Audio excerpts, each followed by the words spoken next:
بسم اللہ الرحمن الرحیم۔ سب سے پہلے ریکویسٹ ہے کہ میرے ساتھ پڑھیے الصلاۃ والسلام علیک یا رسول اللہ وعلی آلک وصحابک یا حبیب اللہ۔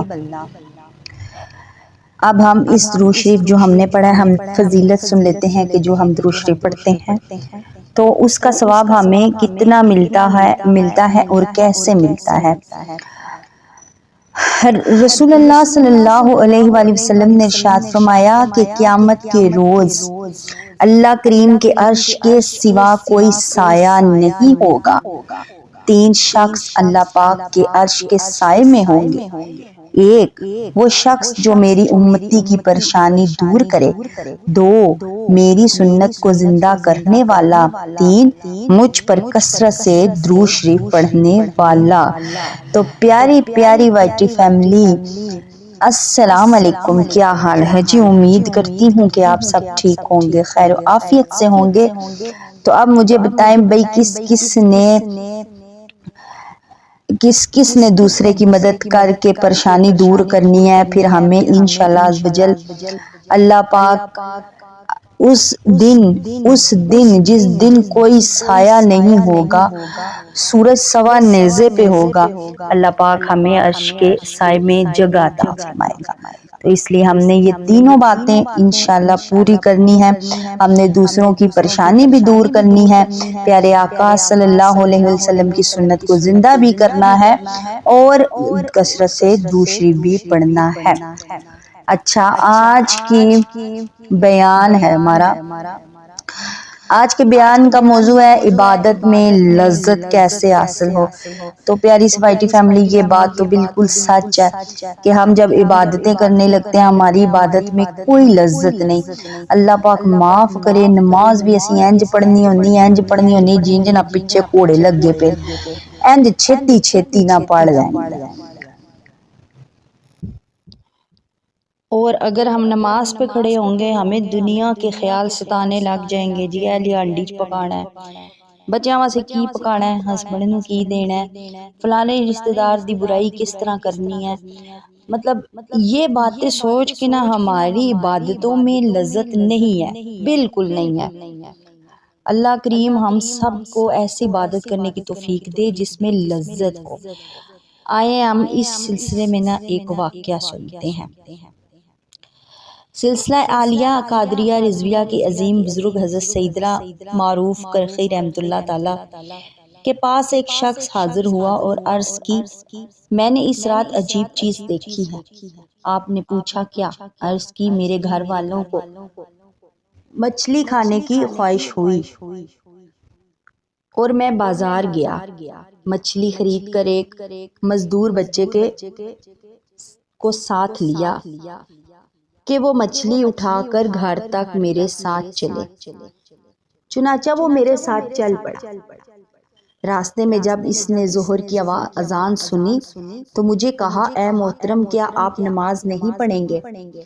گویا اس نے اچانک مجھے غفلت سے بیدار کر دیا۔ میں نے کہا، ہاں کیوں نہیں، ضرور پڑھیں گے۔ اس نے مچھلی والا برتن مسجد کے دروازے پہ رکھا اور مسجد میں داخل ہوا۔ میں نے اپنے دل میں کہا، اس بچے نے برتن کو نماز پر قربان کر دیا، کیا میں مچھلی قربان نہیں کر سکتا؟ وہ نماز پڑھتا رہا یہاں تک کہ اقامت کی گئی اور ہم نے جماعت کے ساتھ نماز پڑھی۔ جب باہر نکلے تو برتن اپنی ہی جگہ موجود تھا۔ میں نے گھر آ کے یہ واقعہ گھر والوں کو سنایا، کہنے لگے، اس بچے کو ہمارے ساتھ مچھلی کھانے کی دعوت دیں۔ جب میں نے اسے دعوت دی تو اس نے کہا، میں روزے سے ہوں۔ میں نے اس سے کہا، پھر تم ہمارے ہاں روزہ افطار کرو۔ اس نے کہا، مجھے آپ کی دعوت قبول ہے، آپ مجھے مسجد کا راستہ دکھا دیجئے۔ میں نے اسے راستہ دکھایا تو وہ مسجد میں بیٹھ گیا۔ جب ہم نے نماز مغرب ادا کی تو میں نے اس سے کہا، اب گھر چلے۔ اس نے جواب دیا، نماز عشاء پڑھ کر چلیں گے۔ نماز عشاء پڑھنے کے بعد اس کو اپنے گھر لے آیا جس میں 3 کمرے تھے، ایک میرا، میری بیوی کا ایک میرا اور میری بیوی کا، دوسرے میں ہماری 20 سالہ معذور بیٹی تھی اور تیسرے میں ہمارا مہمان تھا۔ رات کے آخری حصے میں اچانک کسی نے دروازہ کھٹکایا۔ میں نے پوچھا کون ہے؟ آواز آئی میں آپ کی بیٹی۔ میں نے کہا وہ تو 20 سال سے معذور ہے، گھر میں ایک گوشت کا ٹکڑا ہے، وہ کیسے صحیح ہو کر چل سکتی ہے؟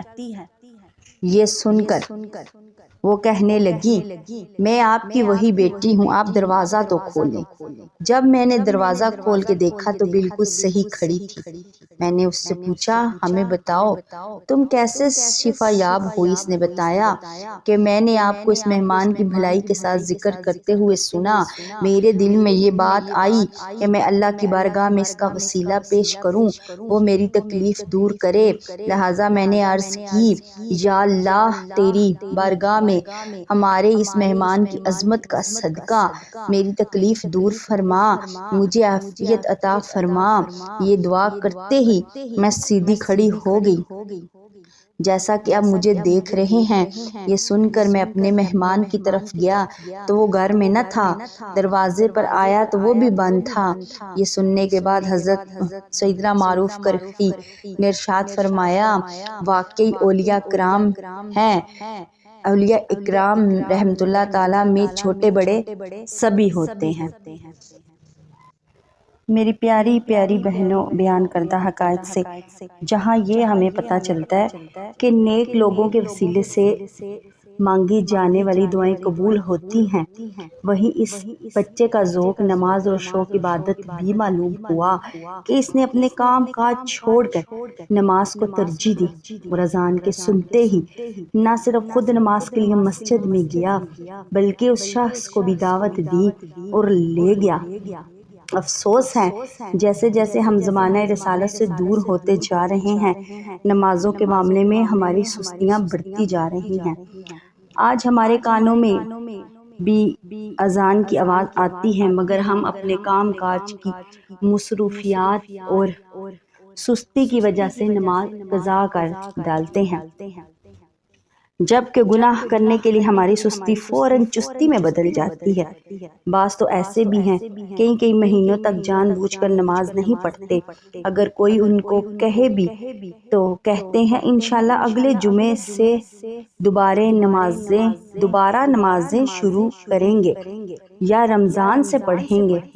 یوں کسی قسم کی شرم جھجک کے بغیر بڑی دلیری کے ساتھ رمضان سے باقاعدہ نمازوں کا اہتمام کروں گی، یوں کسی قسم کی شرم جھجک کے بغیر بڑی دلیری کے ساتھ معاذ اللہ اس بات کا بھی اقرار کیا جاتا ہے کہ نمازیں ترک کرنے کا یہ کبیرہ گناہ میں جمعے کے دن یا رمضان المبارک تک مسلسل جاری رکھوں گی۔ شاید یہی وجہ ہے کہ آج گھروں میں اتفاق نہیں، آئے دن لڑائی جھگڑے معمول بن گئے ہیں، ہر ایک رزق میں بے برکتی کی وجہ سے پریشان ہے، والدین نافرمان اولاد سے بیزار ہیں۔ ذرا غور کیجئے ہمارے ساتھ ایسا کیوں ہو رہا ہے؟ ہم کیوں ان پریشانیوں کا شکار ہیں؟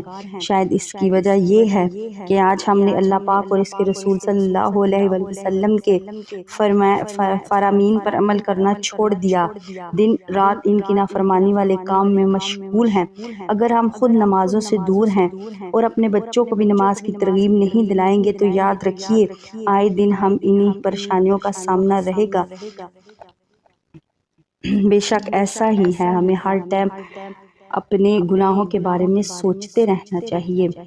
واقعی ہمارے گھروں میں پریشانیاں، بیماریاں، لڑائی جھگڑے اور تنگ دستیوں نے جو ڈیرے ڈال رکھے ہیں، اس کی یہ وجہ اللہ پاک اور اس کے پیارے رسول صلی اللہ علیہ وآلہ وسلم کے احکامات کی خلاف ورزی بھی ہو سکتی ہے، لہٰذا زندگی کو غنیمت جانتے ہوئے سچی توبہ کریں، نمازوں کی پابندی شروع کریں، ورنہ یاد رکھیں کہ جان بوجھ کر نماز قضا کرنا گناہ کبیرہ، حرام اور جہنم میں لے جانے والا کام ہے۔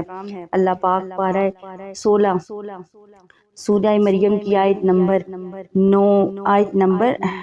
59 میں ارشاد فرماتا ہے، ترجمہ کنز ایمان، تو ان کے بعد ان کی جگہ وہ ناحلف آئے جنہوں نے نمازیں ضائع کی اور اپنی خواہشوں کے پیچھے ہوئے، ان قریب وہ دوزخ میں غی کا جنگل پائیں گے۔ مفتی محمد امجد علی اعظمی فرماتے ہیں، غی جہنم میں ایک وادی ہے جس کی گرمی اور گہرائی سب سے زیادہ ہے۔ اس میں ایک کنواں ہے جس کا نام حب حب ہے۔ جب جہنم کی آگ بجھنے پر آتی ہے، اللہ کریم اس کنویں کو کھول دیتا ہے جس سے جہنم کی آگ پھر بھڑکنے لگتی ہے۔ اللہ پاک فرماتا ہے، ترجمہ کنز ایمان، جب کبھی بجھنے پر آئے گی ہم اسے پھر بھڑکا دیں گے۔ یہ کنواں بے نمازیوں اور زانیوں اور شرابیوں اور سود خوروں اور ماں باپ کو اذیت دینے والوں میں سے ہیں۔ تو میری پیاری پیاری بہنوں، خوف خدا سے لرز جاؤ، سچی پکی توبہ کر لیجئے۔ ذرا تصور کیجئے، 2 منٹ کے لیے آنکھیں بند کیجئے، 2 منٹ کے لیے صرف تصور کریں، اپنے آپ کو دنیا کے کاموں سے دور رکھ کے، دنیا کی باتوں سے دور رہے، تھوڑی دیر واسطے اپنی آنکھیں بند کرو میری بہنوں، تھوڑی دیر واسطے یہ سوچو کہ یہ سب کچھ ہمارے ساتھ ہو رہا ہے۔ تصور کرو جب اس خطرناک وادی میں بے نمازی کو ڈالا جائے گا، یہ سوچو کہ وہ ہم ہیں تو اس کا کیا بنے گا۔ لہٰذا عافیت اسی میں ہے، ہم فرائض کی پابندی کے ساتھ ساتھ نفلی عبادت کا شوق بھی پیدا کریں، 5 نمازیں ادا کریں، تہجد، اشراق، چاشت اور اوابین کے نفل بھی پڑھیں، ہر سال ماہ رمضان کے روزے رکھیں، دوران سال نفلی روزوں کا بھی اہتمام کریں، زکوٰۃ کی ادائیگی بھی دیں، روزانہ قرآن پاک کی تلاوت بھی کریں، ساتھ ساتھ اپنے دشمن شیطان سے بھی ہوشیار رہیں۔ جب وہ ہمیں رات دن عبادت میں مشغول دیکھے گا تو اسے راستے سے ہٹانے کی بھرپور کوشش کرے گا، سستی دلائے گا، مگر ہمیں غافل کرنے کے لیے مختلف ہتھ کنڈے بھی استعمال کرے گا، مگر ہم ثابت قدم رہتے ہوئے مرتے دم تک عبادت میں انشاءاللہ استقامت کی دعا کرنی ہے۔ ہمارے رب کریم نے ہمیں آخری وقت تک عبادت کرنے کا حکم ارشاد فرمایا، ترجمہ کنز ایمان، اور مرتے دم تک اپنے رب کی عبادت میں رہو۔ اور محبوب سبحانی حضرت شیخ عبدالقادر جیلانی کے فرزند فرماتے ہیں کہ میرے والد نے ارشاد فرمایا، میں ایک سفر میں صحرا کی طرف نکلا، چند دن وہاں ٹھہرا مگر مجھے پانی نہیں ملتا تھا۔ جب مجھے پیاس کی شدت محسوس ہوئی تو ایک بادل نے مجھ پر سایہ کیا، اس میں سے مجھ پر بارش کی مشابہ چیز گری، میں اس سے سیراب ہو گیا۔ پھر میں نے ایک نور دیکھا جس سے آسمان کا کنارہ روشن ہوا اور ایک شکل ظاہر ہوئی جس سے میں نے آواز سنی، اے عبدالقادر، میں تیرا رب ہوں اور میں تم پر حرام چیزیں حلال کرتا ہوں۔ تو میں نے کہا، اعوذ باللہ من الشیطان الرجیم، اے شیطان دور ہو جا۔ تو روشن کنارہ اندھیرے میں بدل گیا اور وہ شکل دھواں بن گئی۔ پھر اس نے مجھ سے کہا، اے عبدالقادر، تم مجھ سے اپنے علم اور رب کے حکم کے ذریعے نجات پا گئے اور میں نے ایسے 70 مشاہ کو گمراہ کر دیا۔ میں نے کہا، یہ صرف میرے رب کا فضل ہے۔ شیخ ابو نصر موسیٰ جو غوث پاک کے فرزند ہیں فرماتے ہیں کہ غوث پاک سے پوچھا گیا کہ آپ نے کس طرح پہچانا کہ وہ شیطان ہے؟ آپ نے ارشاد فرمایا کہ اس کی اس بات سے کہ بے شک میں تیرے لیے حرام چیزوں کو حلال کرتا۔ تو میری پیاری پیاری اسلامی بہنوں، دیکھا آپ نے کہ شیطان کس طرح اللہ کریم کے نیک بندوں کو گمراہ کرنے کی کوشش کرتا ہے، مگر ہمارا کیا بنے گا؟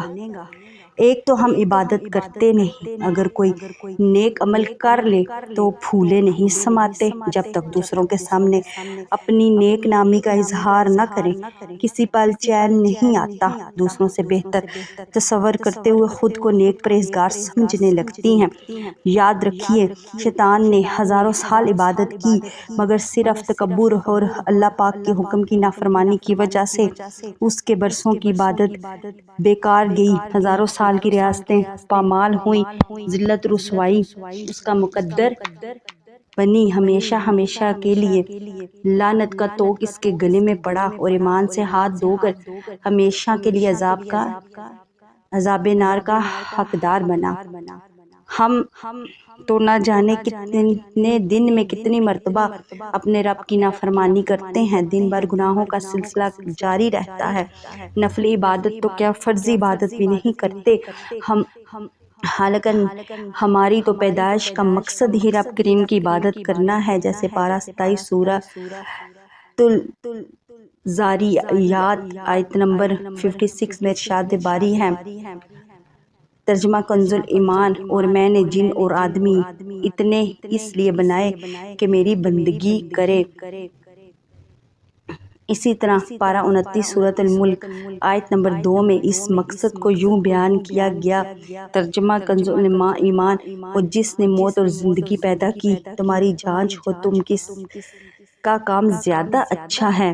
تو ان بیان کردہ دونوں آیت مبارکہ میں انسان کے اصل مقصد کو بیان کیا گیا ہے۔